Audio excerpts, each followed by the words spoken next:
Oh hey, it's Emily, and today I'm going to be doing the end of year book tag. This is just a fun series of questions about end of year priorities and planning for the next year. So I thought it'd be a fun tag to do, and hopefully I can get this up before it's actually the end of the year, and this is just kind of a silly set of questions to be answering. But here we go. So the first question is, are there any books you have started this year that you need to finish? And I don't think so, actually. I think if I haven't finished a book this year, it is because I just full on DNF'd it and I just don't plan on finishing it at all. With the possible exception, I think The Damned by Renee Ahdieh. I started this one on audio and just decided that the physical route would be the way to go for that one for me, and that I wanted to wait until next October-ish to do that, since it follows vampires and it's just a really cool vibe for October. So that one was not a full, I don't plan on finishing this at all in the future, just doing it in a different format later on. But I think everything else that I didn't finish this year, I have no intention of picking back up, and I think everything else I have fully completed reading. So I actually don't think there are any that I've started that I need to finish, at least in terms of, I mean, there are books that I am currently reading that I have not finished that I plan on finishing, but yeah. Next question is, do you have an autumnal book to transition into the end of the year? And that was basically the purpose of my entire October TBR. I'll leave my October TBR linked below to kind of give you a sense of what books I really was excited to read in October. Not all of them turned out how I wanted, which just kind of happens for any given month of reading, but so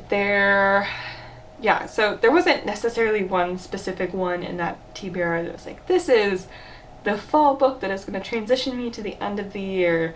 But retrospectively, the one that most was fall to me was The Night Circus by Erin Morgenstern. And so that definitely was a very autumnal book that I feel like is transitioning me to the end of the year. Even though I'm in Texas and there are no leaves changing colors around me, and it's, not gonna be fall here, it still felt like fall and really gave me those vibes, which I was really appreciating. So I'll count that as my answer. I feel like that's if the writing style is something that really speaks to you, that's a really cool fall book to transition you to the end of the year.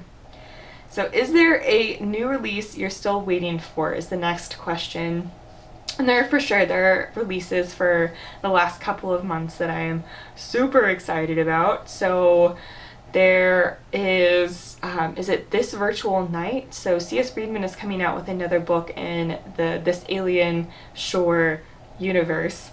I think it's just a companion novel or something set in the same world, not directly related to the events of the first book. The first book was published a long time ago, so I think it's unrelated to the events specifically of the first book. But Obama's memoir is coming out in November, so super stoked about that. Ready Player 2 is coming out in November, so I'm intrigued to listen to that as well. The final book in the Ember and the Ashes series is coming out December 1st.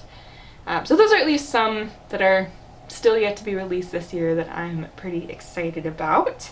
The next question is, what are 3 books you want to read before the end of the year? Well, I have a lot of books I want to read by the end of the year, so maybe I'll just take a quick look at my plans over the next couple of months and see if I can pick 3 that I'm just like the most excited about. So one sec. Okay, so I think I can narrow it down to a few that I am the most excited about over the next couple of months. So Warbreaker by Brandon Sanderson is one that I'm really excited about. That one follows a couple of princesses. One has been groomed for a political marriage, but her father at the last minute decides that her other sister is going to be the one to go into this political marriage and kind of deal with the politics and the court stuff. And so both sisters are trying to deal with that. I'm very excited about that one because I've just enjoyed every Brandon Sanderson book I've read. So very excited about that. I'm also very excited about Assassin's Quest. This is the third book in the Farseer trilogy, so very excited about this one. This is the first trilogy, or the last book in the first trilogy of kind of a larger realm of the Elderling world. And this trilogy centers around Fitz, who is kind of the bastard son of the king in waiting. And so when he's taken back to the palace, his father abdicates, but the king still wants him to be around and trained as an assassin. So that's a fun series that I'm really enjoying. Very excited about the third one now. And I'm also I hope in December I can get to the Broken Earth trilogy by N.K. Jemisin. This one has been on my list for so long, and I'm just so intrigued to see if I love this series. So I think those are probably the three that I'm most excited about. I think I'm definitely excited about everything I'm reading, or I wouldn't want to read it and wouldn't put it on my list of books to read, but those are three in particular that I am very excited about. So the final, oh no, not the final question, the second to last question is there a book you think could still shock you and become your favorite book of the year? So I think the three that I just mentioned are definitely good candidates for ones. I wouldn't be shocking if I liked them, I think, but those are definitely still, I think could very much be contenders for my, getting on my favorites of the year list. And I heard some really good things about The Midnight Library by Matt Haig, so I'm super intrigued to see if this one is one that I'll just really fall in love with. And that one centers around a library that has books that kind of tell the story of how your life could have gone if you made different decisions, is my understanding. Super intrigued by the concept, so maybe that one could become a new favorite. So yeah, those are some options for that answer, I think. And the final question is, have you already started making reading plans for 2021? You bet I have. I am very much a planner in a lot of aspects of my life, including my reading. I just having a list put together and a plan put together to kind of make sure that I can get my TBR, my physical TBR, down really low. That's one of my goals. I feel like I will be someone who enjoys having a very small physical TBR, or at least want to see if that will be better for me.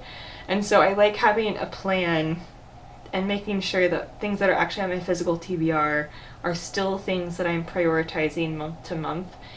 Even if I'm also adding some other things here and there in those TBRs, I like having plans. So I have indeed started planning for 2021. I'll talk about that more in December, early January, when I kind of release videos reflecting on my reading year and looking forward to 2021. So yeah, that is the end of your book tag. Let me know your answers to any of these questions. I'd be really intrigued to know. Or if you have a booktube channel and want to do this tag and haven't done it already, I would love to see your answers. I really enjoy watching this tag from everyone. So yeah, feel free to leave any answers below, or talk to me about any of the books that I mentioned if you've read them and have any thoughts about them. But otherwise, please subscribe for more bookish content. I will leave my Twitter and Instagram link down below. That's where I like to hang out. I will of course leave more information on how you can support the Black Lives Matter movement, and I will see you in the next one. Bye!